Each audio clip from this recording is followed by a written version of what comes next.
Good morning. Good morning. We are extremely pleased that you are here. It is good to come together for the purpose of co-creating. Do you agree? Yes. You are knowing what you are wanting? Yes. Yeah. Do you know the value of knowing what you are wanting? Yes. Not so much. Well, there are a lot of reasons that it is valuable to know what you want, but we want you to look at it in a way that you don't usually look at it.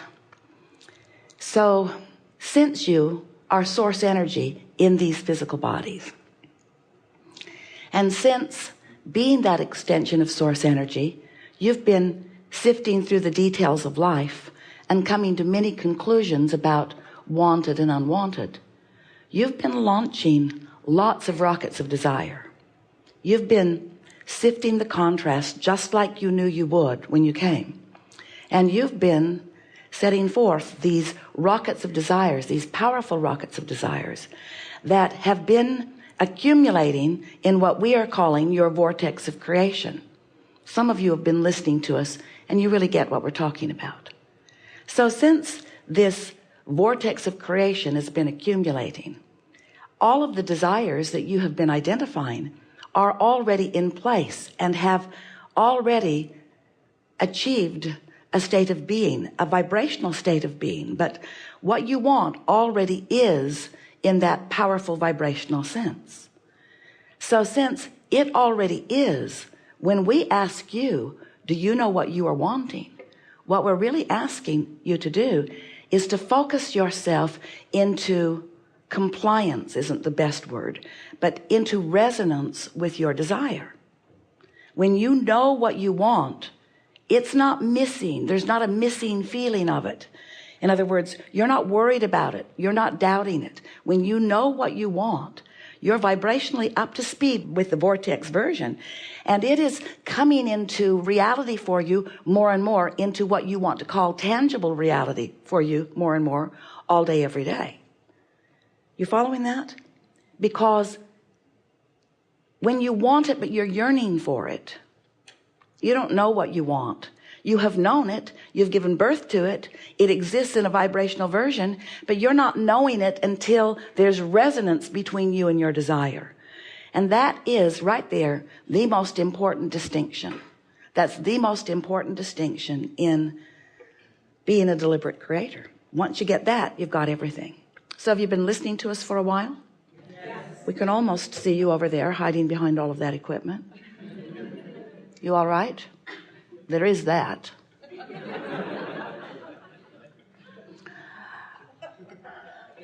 Do you like knowing that you are the creator of your own reality? Yes. Do you like knowing that you are a vibrational being? Now that's big. You like all this seeing, hearing, smelling, tasting, touching, licking stuff. We know you do. We know you like all of that. But do you like knowing that you are a vibrational being? Because when you make peace with the fact that you are vibrational first, then you realize that you are creating on so many levels, and that the most satisfying part of it for you may be when it finally fleshes out into something that you call tangible reality. But there's so much pleasure to be had in molding the vibrational data of life, molding the vibrational clay of life. There's so much satisfaction in that along the way. And sometimes, frequently, chronically, most of the time, you aren't that excited about creating your reality until you can see it, hear it, smell it, taste it, touch it.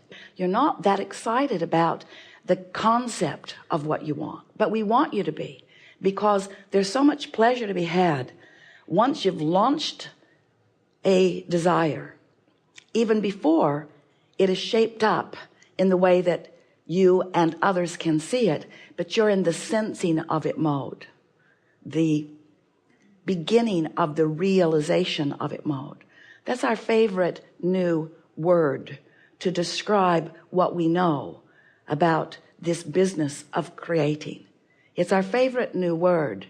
It's not new. It's not new to you. It's new in the way we are expressing it in this unfolding of the laws of the universe. You've been sifting and sorting. You get that. Sift, sort, sift, sort, sift, sort. Know what you don't want, know what you do want, know what you don't want, know what you do want. That's all perfectly logical. What you do want becoming a vibrational reality to which, in the beginning especially, you're usually, hardly ever, not a vibrational match to. You're not a vibrational match to what you want when you've launched it from your awareness of what you don't want. That's logical, isn't it?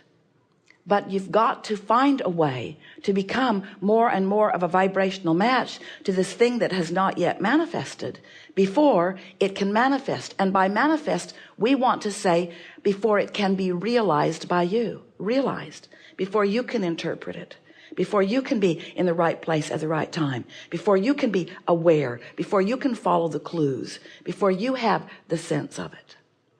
Esther is laughing last night. She and her sister are in their sleeping room, and they'd been talking, and right before they were falling asleep, from the other side of the room, Esther hears Jeannie say, "Oh," and Esther said, "What?" "Did you bring my hairbrush?" This is really cosmically important, so stay with us. And Esther began to laugh because Jeannie had been there a month ago at her house and had left a round hairbrush on a shelf in the dressing room closet where Esther gets ready and when Jeannie is there when they get ready together. And Esther had not even noticed that brush. It had been in there for a month and Esther had not seen it. It was on a shelf that Esther doesn't use for anything else. There are other things on the shelf and Esther had not even seen it. But yesterday morning as she was packing, she had her suitcase all packed. She had dropped it onto the floor. She was ready to drag it out to the car. And she turned around and looked at the shelf and saw a brush she did not recognize. And Esther thought, I should take that. I might need it.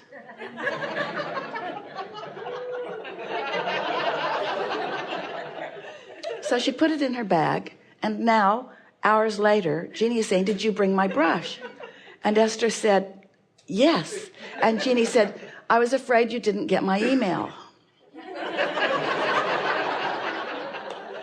Esther didn't get her email. She got her vibrational mail.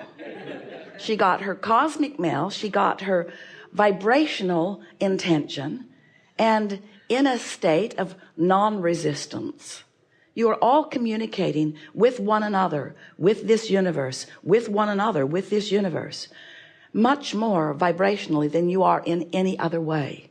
You think you are so good the way you chat it up. You're blogging, you're Facebooking. You think these social medias, they are so inferior to your vibrational medias, you see. And when you start realizing that you are vibrational transmitters and receivers, but that you've got to tend to your frequency. Now, Esther, she really could care less whether she ever tends to the hairbrush frequency or not. But she does like being in communication with her sister. She does like doing the thing at the right time without knowing the whole story. You see, that's the thing. Esther did not know the whole story. She did not get that email. She's still going to look back in the days of email that she has not read yet. There are hundreds of them. To have fun with that email that surely is in there somewhere. But Esther did not have to get the email before she got the message. And so what we are wanting to submit to you, and we think it's a really wonderful thing as you come into an awareness of this, is that Esther did not know the whole story. She didn't realize Jeannie had left the brush. She didn't realize that Jeannie wanted the brush. She didn't realize that Jeannie had contacted her about the brush. In other words, Esther was oblivious to any of that. Like you are often oblivious to the desires that you hold in any moment in time. They're not on your vibrational radar, so to speak. They're in your vortex. But if you are understanding that you don't have to hold fast in your mind everything that you've ever decided that you want, you don't have to consider all of that data and detail. Frankly, it would drive you a little nuts if you were trying to hold all the information in your mind. But if instead you would just know that the better you feel, the more resonant you are with that communication cloud in the sky is the V cloud, the vibrational cloud. There it is for you to tap into. Don't copyright that. If you get to it before Esther does, she'll be really, really mad at you. Soon she'll just be talking with us all alone. There is this vibrational reality that once you learn how to tune to it, once you learn how to tune to it, not by trying to hold the details of it constant in your mind, but by reaching for the feeling that is the indicator of your resonance with it. Once you are in constant or chronic or even often resonance with this vibrational well-being, then even though you didn't get the email, maybe even though you didn't get the letter, even though you don't even know the person that you're about to rendezvous with, even though you don't have those facts or those details, you'll be right person, right place, right time, often, because there is a vibrational version of how you are moving toward what's in your vortex.